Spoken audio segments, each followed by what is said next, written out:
Welcome, everyone, to another episode of Streamed and Screened, an entertainment podcast about movies and TV from Lee Enterprises. I'm Terry Lipshetz, a senior producer at Lee and co-host of the program with Bruce Miller, editor of the Sioux City Journal and a longtime entertainment reporter. Bruce, spring is here, weather's getting better, but it seems like we might be heading back to the movies soon. A lot of good stuff coming out. You know, we're in that period now where you're going to see new stuff that maybe won't be Oscar bait, and it isn't quite holiday fare. You know, like 4th of July is big time, Memorial Day is a big time, Labor Day is a big time. They all have tentpole, which are kind of considered the big money grabbers features, but there will also be a lot of these ones that, you know, there's a place for them and they'll make money. So we're starting to get into that era. And we're also seeing, like, because of the holiday period, there will be a lot out there so that everybody has something. You will find something for grandma, something for mom, something for dad, something for the kids. And if you hauled a bunch to the theater, you'd say, well, let's just all go separate ways and see what we want to see. So there are enough movies out there to keep us kind of interested, but there are also TV series that are popping now too. And I don't know why this kind of third season is rising up, but there are a lot of things that are happening. In fact, it's odd.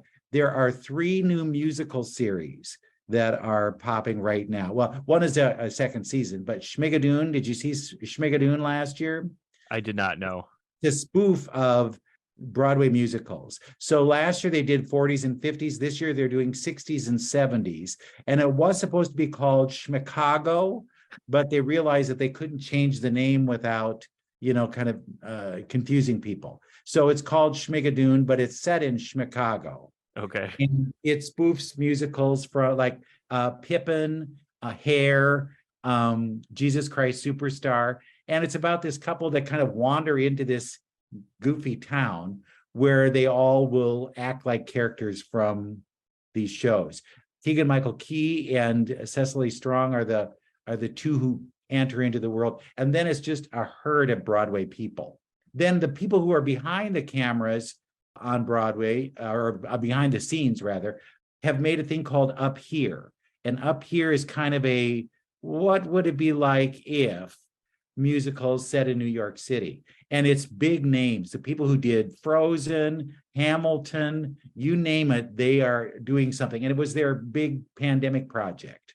And so they did this whole thing, wrote this whole thing, got it all together, and now it's finally premiering. And then finally, the last of the 3 big musical shows coming out is Grease: Rise of the Pink Ladies. And that's a prequel to the Grease that you see as a movie. So it's set 4 years earlier. And how did those Pink Ladies kind of come to be a gang, if you will? And what do they represent? It's a way for them to kind of correct some of the myopic views of the movie. So you're going to see a much more diverse cast. You're not going to hear the songs from Grease except the title song. And then you'll see other characters. And there is hope that at some point you will see Sandy and Danny come into the thing in like year 3 or year 4, if it lasts that long. So they'd be like freshmen kind of coming into... Right. So you say, who is that one? Yeah. I don't think they would hire John Travolta to come in and play himself as a high school freshman, but you know, stranger things have happened. Could they bring in John Travolta to play like a teacher, kind of? Yes. But it would also be bringing him back, kind of, because he started on Welcome Back, Kotter, and he could almost turn the tables on him career-wise. I like the way you think. Isn't that how that goes? Yeah. And if they can get him to do a cameo or a thing, huge. But I think it's got a built-in audience as it is, because kids love to sing those songs, and it's filled with a lot of original content, a lot of original songs that were written just for this. So those are just 3 musicals that we've got coming on streaming and television networks. And then you get all of the kind of the creepy ones that are out there. There's a bunch of creepy shows. Horror does really well. And for some odd reason, last night I watched a preview of a horror film that's, how do I explain it? It's a gay bachelor party where they go to an old mansion and they are going to have a seance to call on a mother who killed her son in the house. The concept, I mean, how do they come up with this stuff? It was another pandemic project, but you're going to see a lot of horror films around this time as well. So those are the big things that sell. And then the big ones that we've got, Dungeons and Dragons, Honor Among Thieves, that's already in theaters, and it'll do really well because it's very adventurous. It's like an Indiana Jones film. So I never played Dungeons and Dragons. Did you? Never, nor will I. I think it has too many pieces, too many characters, too many things to learn. And this is very good at, if it's like the game at all, it pulls you through it and it makes you understand what they're doing and where they're going. And it's kind of a dumbed down version, I would assume, but it does allow you to kind of laugh with them and at them. And then there's Hugh Grant. Remember how we talked about Hugh Grant at the Oscars and how he was kind of snarky with one of the interviewers? Well, that's Right. That's the character. He was probably just coming off the set or whatever, because he's very kind of Paddington 2 in his approach to this, but he's the villain, and he's trying to steal this daughter away from Chris Pine, and they've got to try and rescue her. That's all it is. It's just a rescue, search and destroy. So it almost sounds like, even though I'm not a Dungeons and Dragons person and you aren't, it's entertaining. It's something that you don't have to be into it. Yeah, and Mario Brothers is another game that they are throwing out there this time. And I think it's finding how you can make something that really has no plot have a plot. That's the goal of all these things. Yeah, I could give you, Sorry or Scrabble or something as a series or a movie, but what's the plot? And at least with these, they're adventures of some sort where they're getting to somewhere. They're always on levels. We're always going to another level with this. And I think that's what you'll find with these. They're realizing they've got to have a plot. Imagine if they did Monopoly, the TV show. It would be 20 hours long, and you would just be frustrated and hate yourself at the end of it. At some point, somebody tips the game board. That's how it always. I've never finished a game of Monopoly ever, because somebody gets mad at the person who buys up all of the properties and puts hotels on them, and you have no money, and so you're just bankrupt. And then they leave and they're mad. They're sitting in another room, and then you've got two people that said, "Well, do we really want to continue this if we're not having everybody else?" And then you just throw the table away. I've never finished it. I've never figured out who is the winner of Monopoly. It's such a frustrating game. I'll play it. My kids love to play it, and then I'll get roped in. Sure. That sounds like a grand idea. And then I'll be the banker. 14 hours later, I'm just like, why are we doing this? This is the worst decision of my weekend. Right. You need something like Yahtzee, where it's done after a few rolls, and then you don't have to worry about it anymore. That'll be a good Yahtzee, the movie. Yahtzee, the movie. So I've been watching some shows too. Were you a fan at all of Succession on HBO? That is back. This is the last year. Right. I was not a hardcore Succession person because it reminded me too much of reality. It is. It's like what's going on in the media world beyond us, way beyond us. But you see it's very Fox News-ish, I think. It's like the family that's running all of that. And that's all it is Logan Roy, who's played by Brian Cox, is the head of Waystar Royco. And this fourth season just kind of picks up a few months after the end of the third season. So if you watch the end of the third season, there was a lot of drama. The three younger kids who were looking to kind of upend him, the plot was turned, the tables were turned because Shiv's husband, Tom, kind of played the other side, Logan Roy. So it kind of picks up at that point. The three kids are trying to make a deal for a company.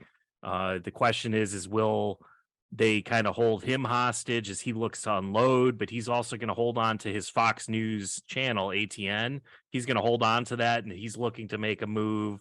And then Connor, who's the older son, who's played by Alan Ruck, who is Cameron Fry in Ferris Bueller's Day Off. He's looking to get married, but he's also running for president, and he's polling at like 1%. So that's not going well. We're back in the thick of things with Succession. It's one of my favorite shows that they've done in recent years. It's part of the reason is Succession the best show ever to come off of HBO? No, but it feels like it's just another in a long line of very good programs. Do you see where it will end? I mean, can you see kind of hints that this is the end?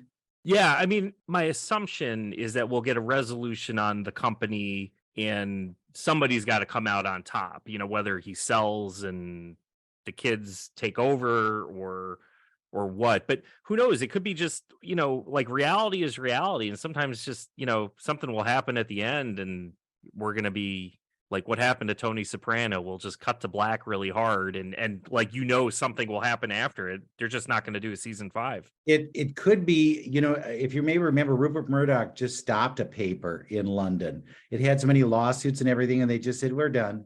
And maybe that's what they do is they just, or somebody gets sent to prison and then it's left open. So if they wanted to do a movie, they could do a movie. Then you figure out who actually is the one that's running the place. So who knows? Well, I'm glad it's good. It's one of those ones that I started watching and I was just too nervous by it because it reminded me too much of everything. And so I just let it go. And I'm okay with that. I don't need it, but I know that those who love it are clearly devoted, hopelessly devoted.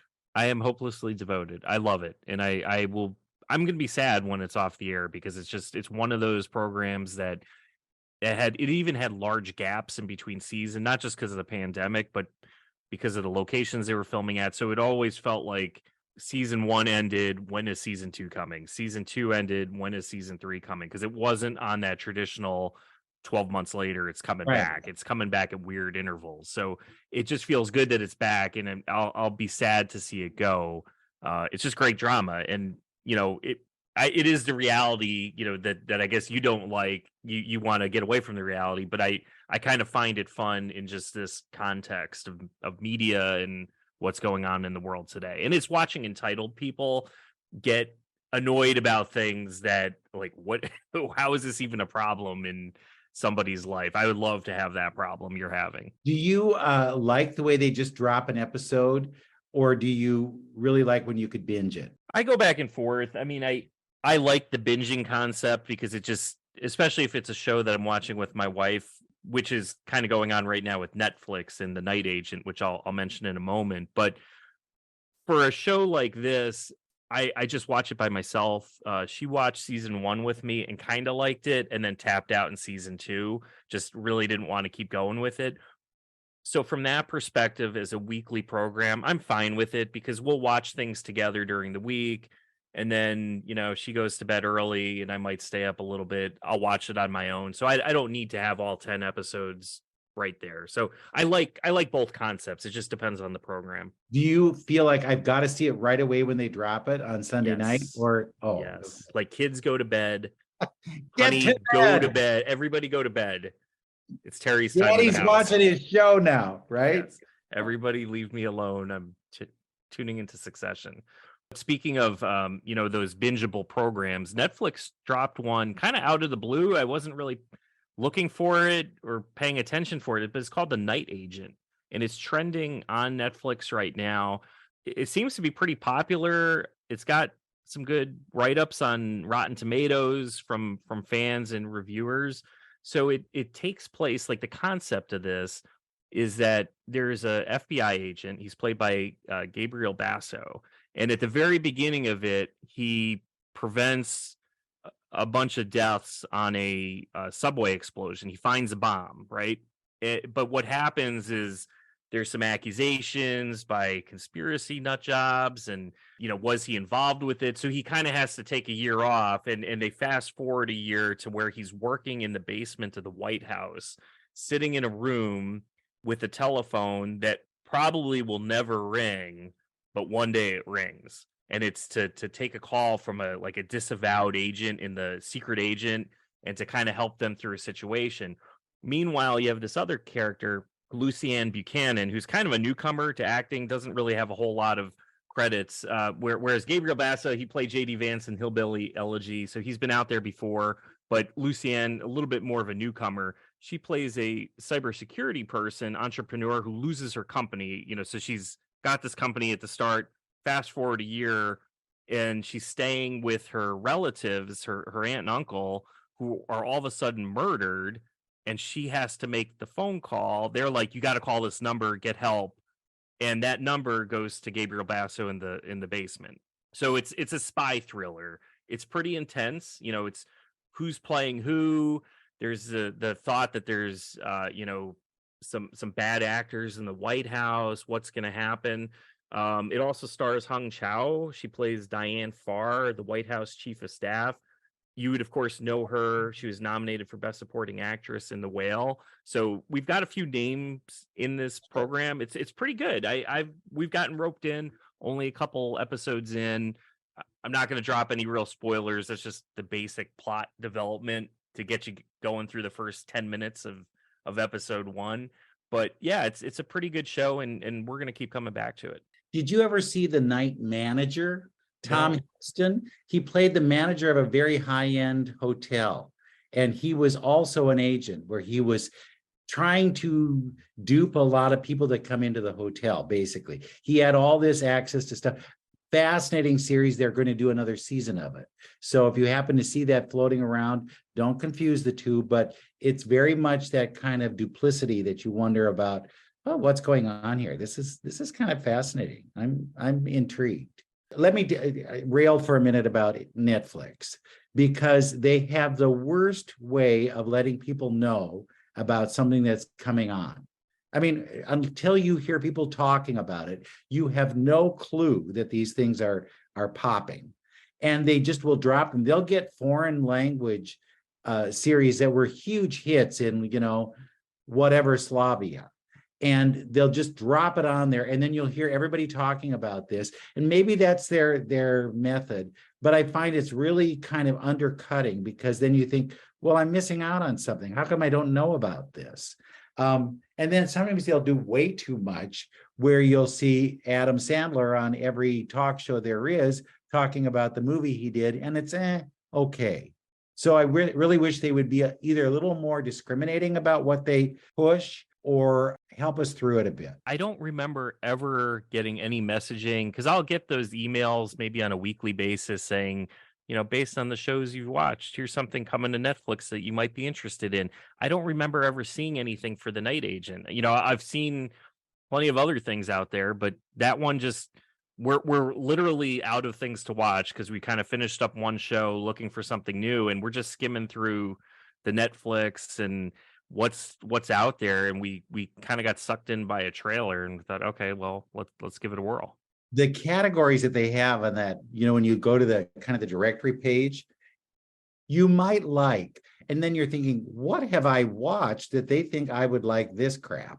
And there's a whole bunch of like goofy films that you think, this is not me. Are you profiling me somehow? I don't know what you're doing. I don't know where you came up that I wanted to see Elf Part 3, but it's on there. So that's another thing that just throws me. And then you keep scrolling down, because they have different categories for things.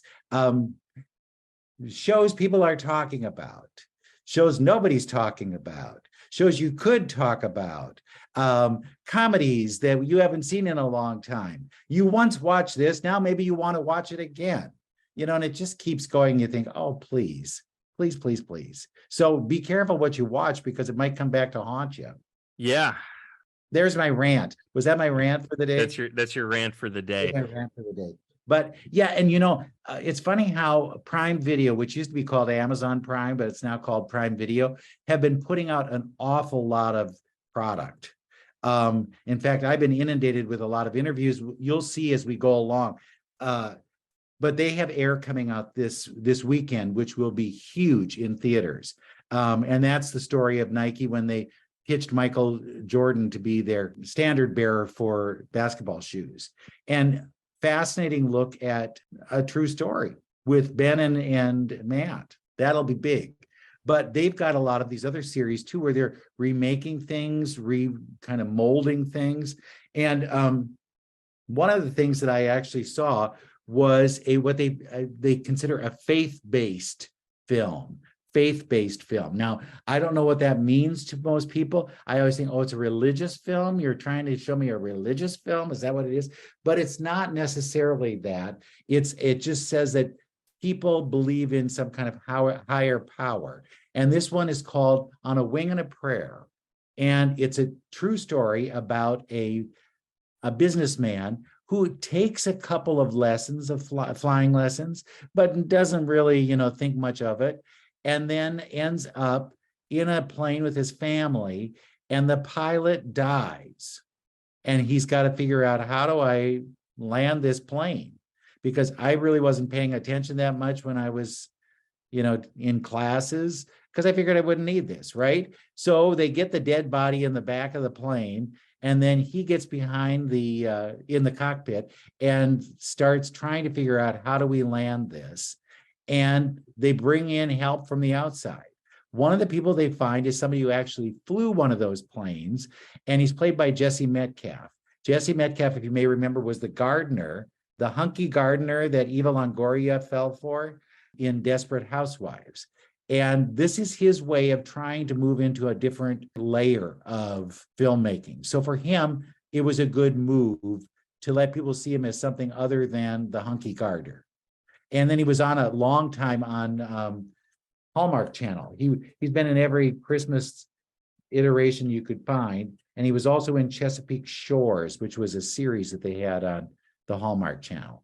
So I was able to talk to him, and we have his interview, I believe, and you'll find out about what actually happened with On a Wing and a Prayer. I guess faith-based, there's that element of, is there divine intervention to perhaps intercede? I think their pitch on this is there are angels among us who help us through these kinds of situations, and the angels could be even the person on the ground that tells you what button to press at the right time. Gotcha. And the film also, it stars Dennis Quaid, correct? Dennis Quaid, Heather Graham. So there are some big names in this. Yeah, Dennis Quaid plays the guy who has to pilot the plane. Okay. Heather Graham is his wife, or plays his wife. And and you'll find other, they do a little bit, before we get into the plane, they do a bit of backstory. So you get to see what he's kind of I think a very swaggerish businessman. The kind that are, if you would say they're kind of full of themselves. So I think it's a humbling experience for him when he gets up in the plane and then realizes, hey, I don't know how to do this. He thinks he's a big barbecue guy, and he wins barbecue contests and whatnot. They have in the film, they have a huge house that looks impressive, very impressive. And if he's flying private, come on, he's got to have a buck or two, right? Right. At the end of the film, you get to see the real guy and the real people who helped him out. Okay. So Dennis Quaid, it's interesting because it feels like he's in these types of feel-good movies. He's done it before. He was in that movie, The Rookie, that Disney movie where he was a baseball pitcher. It was a true story where, he came back at age like 40, whatever, and made it to the big leagues despite an arm injury. So it feels like he likes to do these feel-good movies now. He likes to make money too. So I think he could be behind it. But I'm tired of seeing him in these kinds of roles, to be honest. I'd like to see him as a good old villain, because I think he's really good at playing a villain. And maybe he doesn't have to be the star. Maybe he's like the third build, who always is the villain, by the way. If you ever look at a movie, which one is the villain? Look who's third in the villain. They're always the one who's the villain. So maybe now when you're looking at The Night Agent, look and see who's third build. That's your problem child right there. But yeah, and it's a feel-good one for the holiday weekend and the holiday week. It will be in some theaters, and it will also be on Prime Video. So you'll see it on your Amazon Prime channel if you have that. If you've bought enough crap on Amazon and you have the free shipping, you'll get this show. So you'll be able to see it. But it's nothing complex. It's something that you could watch while you're doing something else. And at the end you go, okay, that's good. I understand what was going on there. It's a happy movie for this time of the season. So we have an interview with Jesse Metcalfe. So let's go ahead and listen to that. Have you ever been in an emergency like this in any kind of transportation thing or not? I was on a private plane once where there were some concerns. I wouldn't say it had really gotten to this level. I certainly didn't have to crawl into the cockpit and land the plane. But I understand people's fear of flying. I mean, I started flying at a very early age. My mom would ship me off to my grandparents at like 6 or 7. So I don't have a fear of flying, like, at all. And actually, you know, after the experience I had, the wonderful experience I had on this film, I'm considering getting my pilot's license. I think it'd be really amazing. Look how good you are. You can help somebody. You know, what is that like when you're going through things that, what is this? I don't know what these words are, what they mean. How do you, get a grasp on that so that you can convey it in the right way? That's a great point. You know, I had to look basically everything up. There's a lot of aviation jargon, specifically for my character. And I definitely had to at least have a cursory understanding of what I was talking about. Certainly walked away from this movie with a greater appreciation for aviation and for pilots. When you're sitting there and you're like giving them instructions, who are you talking to? Is somebody else reading the lines and things to you? Or, I mean, because you're good at being intense in those situations. I'm going, who is he talking to? I'm sure they're not there. Thank you. That's a high compliment. I appreciate that. Generally talking to, either the assistant director or sometimes like your stand-in. Really anyone who's available to read the dialogue off camera. And, I'll be honest with you, not a lot of care is taken when, someone's reading this dialogue off camera. It's usually pretty flat and monotone. You can ask them, you can ask them to pump it up a little bit, but it's really, it's our job to bring all that emotion and energy to our performance. I mean, that's what we do as actors. Real guy? I didn't get to meet Carrie, unfortunately. Hopefully I'll get to meet him in the future, but I just basically looked up everything I could find on him, print interviews, what little video there was of him out there. But I mean, the picture that was painted of him within our script was more than enough, for me to grab hold of as an actor. Sure. This coming at this time in your career, what is that telling you? Are you going in another direction? Is there something new that we're seeing with this film? Well, it's funny that you ask that. I mean, that's the plan. I mean, I definitely want to move away from the matinee idol and move into more serious roles and, work with, more producers and directors that I really respect. I mean, such a great team on this project with Roma Downey, Autumn Bailey Ford, Sean McNamara, who I had previously worked with, and I was really excited to get the opportunity to work with again. I think it was the right team on this one with the right script, and I'm really proud of what they produced. I mean, it's a very watchable movie that really keeps you on the edge of your seat. They talk about this being a faith film or a faith-based film, and I don't think that it's, I wouldn't use those terms for it. I think the faith is underlying. Absolutely. But it isn't something that hits you over the head. You know what I mean? Where a lot of those films that are like, oh, I'm not going to that. No way. No, I agree with you completely. I mean, honestly, I don't consider this a faith-based movie at all. And I think this movie is of the caliber that, could have gotten a theatrical release. I mean, it's a different landscape these days. Very happy to have been picked up by Amazon Prime Video. They're really behind the movie. I mean, when people believe in a project and they know that the content is good, I mean, it's a good feeling, to have that kind of momentum. Take me back to those days of Desperate Housewives. How really unreal was that? It was incredibly unreal. I didn't anticipate the success of that show at all. Coming off of daytime television, moving into a nighttime show, but that felt very daytime. It was a easy transition. I mean, look, it wasn't the most challenging role in the world, but I tried to bring, vulnerability and depth to the role. But I mean, it was a whirlwind, that just kind of swept me right off my feet. I didn't anticipate the success, and to still be talking about the show 20 years later, I mean, I guess it's achieved some level of, iconic television status, which is something I'm proud to have been part of. Did did it just kind of throw you coming so early in your career, or was it? I had been in the business for 5 years on daytime television, but I mean, daytime television and primetime are just, they're night and day. They really are. You can work on daytime your entire career, and the average person might not know your name. So to become a household name pretty much overnight was definitely interesting. Was it good to learn those lessons early on, or do you say, oh, I'd be much more prepared now if I had that like real heat? Well, hindsight is 20/20, so I'd be much more prepared now, definitely. And I'd like to think, I'll have some of those big opportunities again. I mean, I'd like to believe that the best of my career is still ahead of me. Not here. I know I'm ready for it now, that's for sure. All we need to look at is this year's Best Picture winner. And you look at those people and you say, all of them were at some point told you're out of the game. And look at them now. They're on top of the game. So it's very... Everyone's only one project away, Right. This could be yours. You never know. Then you have your kind of, I love to see these different periods that you've had. You have your Hallmark period. What is that world like? Well, I mean, the Hallmark Channel was very, very good to me.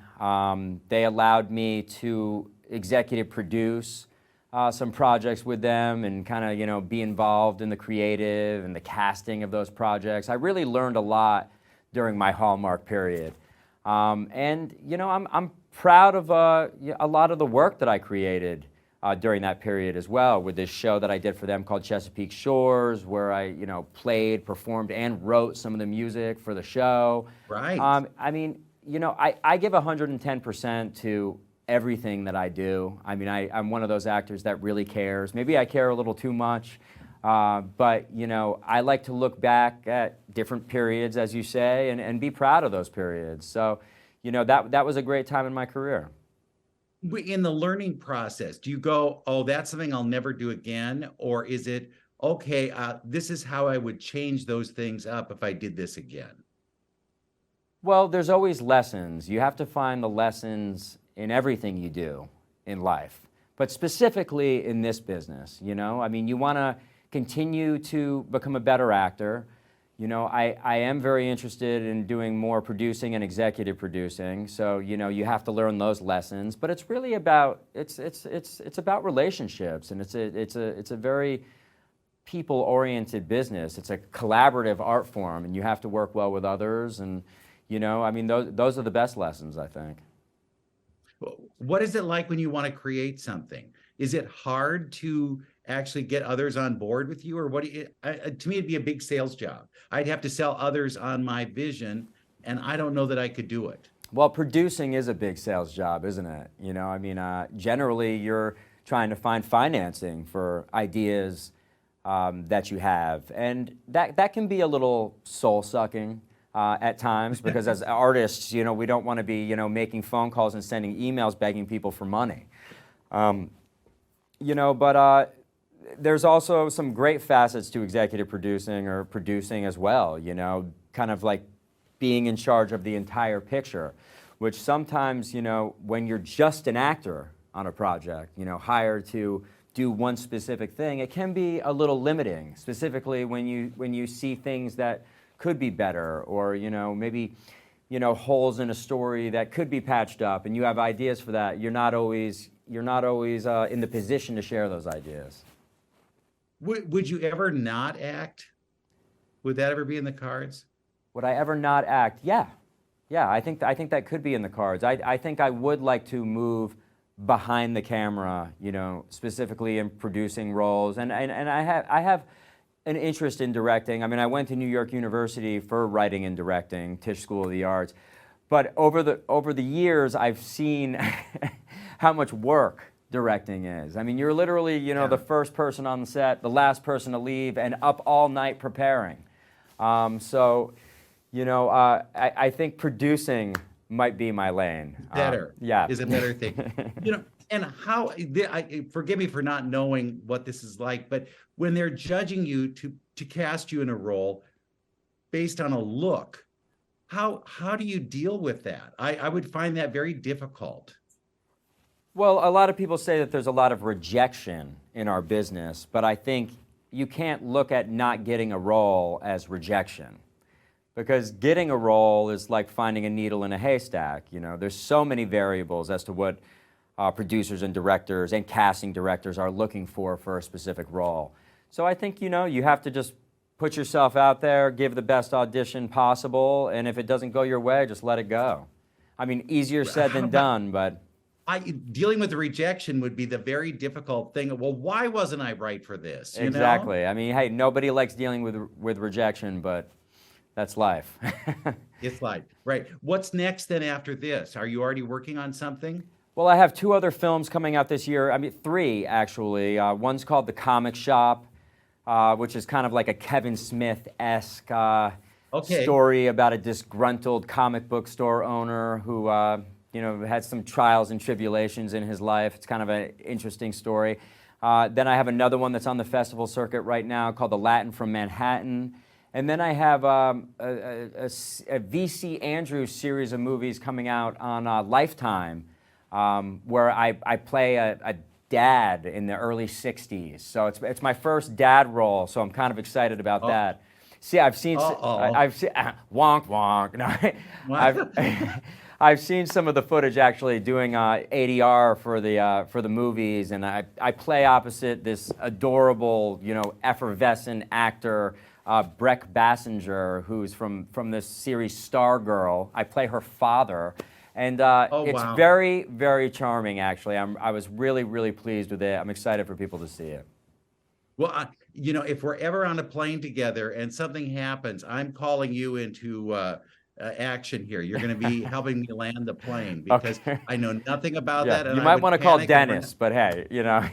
Yeah, I would run up and down the aisles going, no, we can't do this. This is not good. This is terrible. But it was very fun to watch you in this. I enjoyed it a lot. Thank you so much.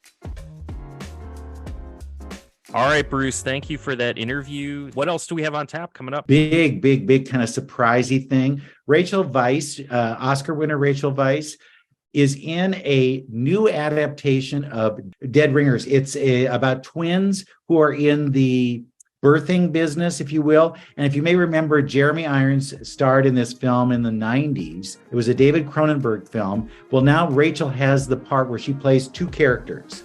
And she's trying to get this clinic off the ground, a birthing center. And she has to appeal to various and sundry people. And how it's a very kind of political world to be in the medical field, but it's also really, really creepy. So when you see this, you'll see the creep factor. One of the people we talked to is Poppy Lou, who plays their kind of assistant, and she has a big handle on the differences between Beverly and Elliot Mantle.